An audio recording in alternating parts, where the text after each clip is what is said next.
Welcome to the Church Renewal Podcast from Flourish Coaching. I'm Jeremy. I'm Matt. Here's an obvious question. If I need a new lead pastor, won't using a transitional pastor slow down the process of finding the new guy?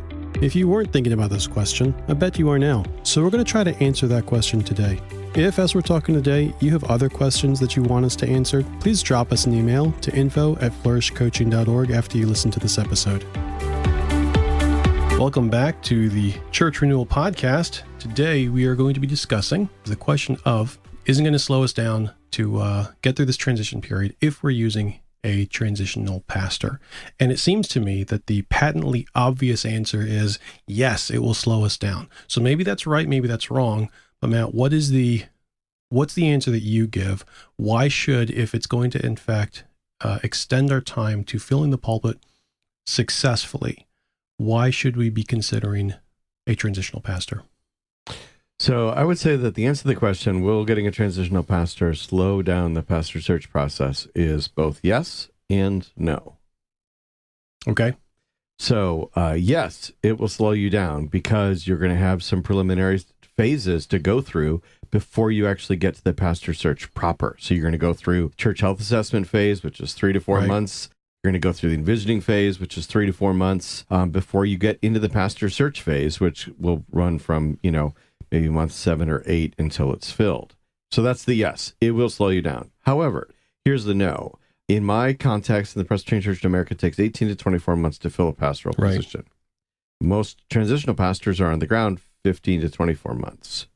So yes, you're going slow in the beginning, but it enables you to go fast at the end, which we can link to a business article about that or the book, because I think that that's what we're trying to do, is that we're trying to go slow so we can go fast. Okay. And so what we find is by the time you get to the pastor search phase, things actually go really quickly because you've dealt with your stuff and you can represent yourself well in your what we call lead pastor packet, which is your advertising piece that you use to solicit candidates for your position. And if candidates can see that you've done the work and that you know yourself, they're going to be excited to apply, and you're going to get higher quality candidates and sooner because it will be obvious that you've done the work. Okay.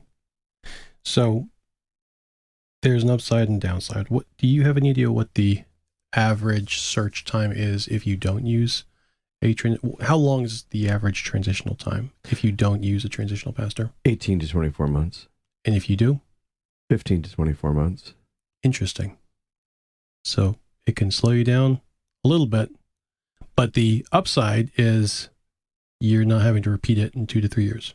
Yes. Yeah. And so you don't have the price of a bad hire, which is incredibly difficult. So, if you, dear listener, are in the child of divorce, which too many people are, but if you're the child of divorce, you know how disruptive that was when your parents got divorced. Well, imagine your parents getting divorced, and then 3 years later, your mom gets remarried, and your new parents divorced 3 years later.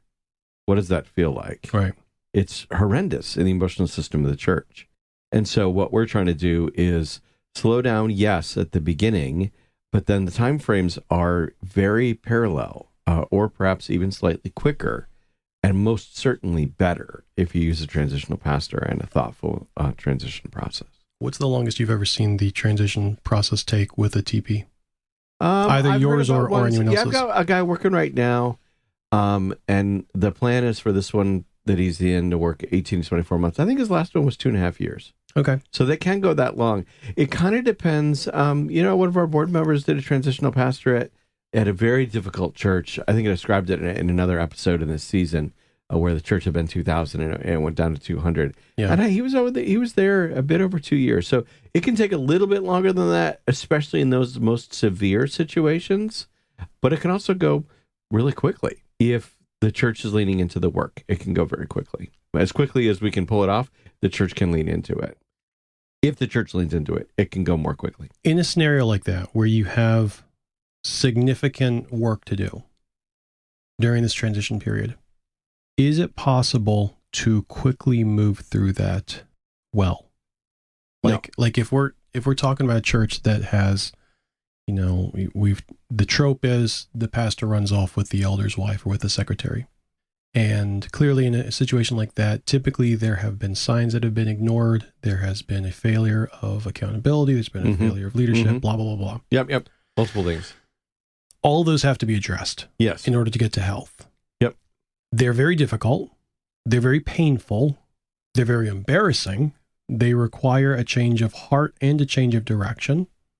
And I guess my question, you're answering it, but I want to hear more, is can you move through that with rapidity and intentionality well? Or is this one of those things where if it's really severe, you're looking at multiple months in the hospital to get to recovery? You're not looking at an overnight stay in the ER. You're absolutely looking at multiple months in the hospital to get to recovery. There's just no way to recover, particularly because pastor's currency is trust. And in those situations, you have no currency. You almost have to invent a new economy in the emotional system of the church. And that just takes time. There's just no two ways about it. It just takes time. I have a friend who is known to say, trust is the coin of the realm. That's a good line. Yeah, I'll introduce you to him. Good. Dr. Quick, we got to get you on here. Absolutely. Okay, so you've talked about the cost in terms of length. Are there other costs besides the financial that we haven't talked about with using a transitional pastor? It can be a few more months. It can be longer, depending on the health of the church as the temporary pastor finds it as you go through the health assessment. Are there additional lag times that a church might or should expect? I think that if you have had a severe situation happen in your church, you should just assume that it's known. Okay. Some churches try to hide the difficulties that they've had, and that is always a mistake. Church people never put on their Sunday best. Not exactly. And it's candidates know. Candidates are smart. Candidates, particularly in the market that we're in right now, candidates can choose to be discriminating. Mm-hmm. And if they pick up that you've not dealt with your stuff, they're going to shy away from you. But if you've done the work and your reputation has changed because they're like, this church is leaning in, they're bearing the, you asked, are there additional costs? I think one of the costs is it's costly to transform. But when you've had a leadership culture that has not held the pastor accountable, when things have been given a pass, you bear the cost of taking the time and space and opportunity to be willing to be conformed to Christ. And that is not quick and it's costly. Jesus is the one who said, if you want to follow me, I'm all for that. But this means that you need to take up your cross daily.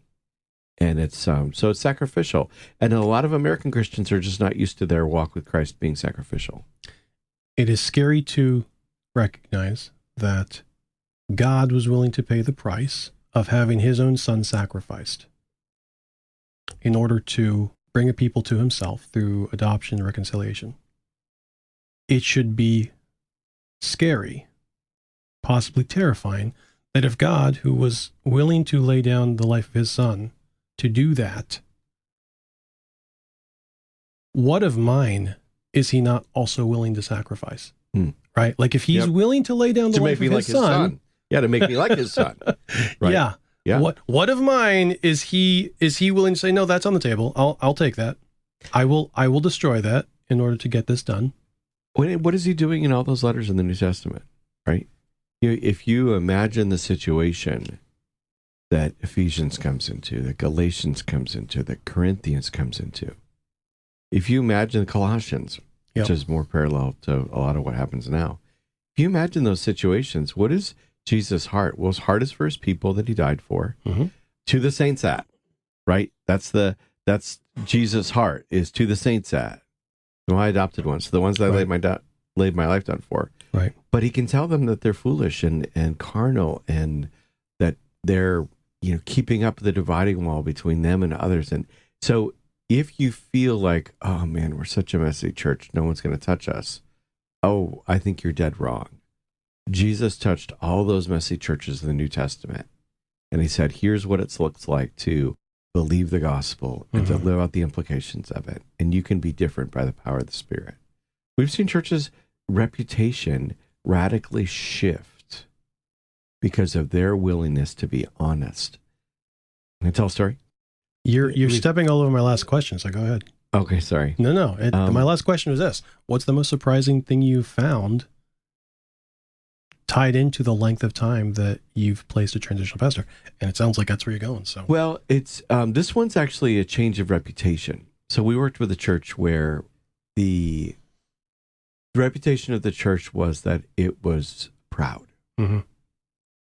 and that it was staid. I know you can't imagine a Presbyterian church being staid. I'm doing my best. He's doing his best. I'm trying to picture it. And so what was the Lord just worked in a very surprising way in this church. Is marvelous. I can't even describe it to you. All we did was show up and pray and teach them how to follow the process that we gave them. Mm-hmm. And all I can tell you is that the Lord worked. And he worked in such a way that when this church put out its lead pastor packet for candidates to begin to evaluate and look at, they had a candidate email them and say, hey, I saw your packet. My wife and I don't sense that the Lord's calling us to move from where we are, but I just want to let you know, I have never seen a packet like this before where a church was actually honest. And I think that even churches whose reputation has been sullied for whatever reason, if they're willing to be honest, candidates will give them a shot because they can see that the Lord's at work if they're willing to be honest, to humble themselves, right, and be honest. It's marvelous. I can't even describe it to you how marvelous it is. The choice of your word there is striking me because of the tie-in to Isaiah. The stone that the builders rejected has become the cornerstone, and this is marvelous. Yeah, in our eyes. Yeah, that's. I love that. There was one thing I wanted to go back that you said that I wanted to touch on. Oh, you said it's a buyer's market right now. Yep, it's a buyer's market, which means there's a lot of fish in the sea. So there are more positions than pastors. That's across denominational, ties and things like that. And so the pastors who are looking for work can choose to be discriminating, and so they are. And how do you distinguish yourself as a church that is attractive to candidates? Do the work and demonstrate it. And if you do that, candidates will look at it and they'll go, I'm willing to look at this church because they're dealing with their stuff. And that's an environment where I can come in and I can lead and pastor people forward. Well, Lord, protect us from becoming the church that has arrived. Yeah. And thank you for your grace. That you are in the process of redeeming a people to yourself and change us. The humility that is required of all believers, and especially of those who will lead God's people, is the door through which overwhelming grace can come in and flood over a people. Having experienced that grace, it's something that I am very passionate about other people experiencing as well. So Thank you for sharing. Welcome. Thank you for coming with us, listener. We have more to come, so please stay tuned. We will be back in your ears very shortly. Bye-bye. Thanks for listening to the Church Renewal Podcast from Flourish Coaching. Flourish exists to set ministry leaders free to be effective wherever God has called them. We believe that there's only one fully sufficient reason that this day dawned. Jesus is still gathering his people, and he's using his church to do it. When pastors or churches feel stuck, our team of coaches refresh their hope in the gospel and help them clarify their strategy. If you have questions or a need, we'd love to hear from you. You can find us at flourishcoaching.org, or you can reach us by email at info@flourishcoaching.org. You can also connect with us on Facebook, Twitter, and YouTube, and we would love it if you would like, subscribe, rate, or review the podcast wherever you're listening. Please share this podcast with anyone you think it'll help, and if we get a client because of a recommendation you make, we'll send you a small gift just to say thanks. And a special thanks to Bay Ridge Christian Church in Annapolis, Maryland for the use of their building to record today's episode. All music for this show has been licensed and was composed and created by artists. The Church Renewal Podcast was produced by me, Jeremy Zaffarati, in association with Flourish Coaching, with the goal of equipping and encouraging your church to flourish wherever God has called you.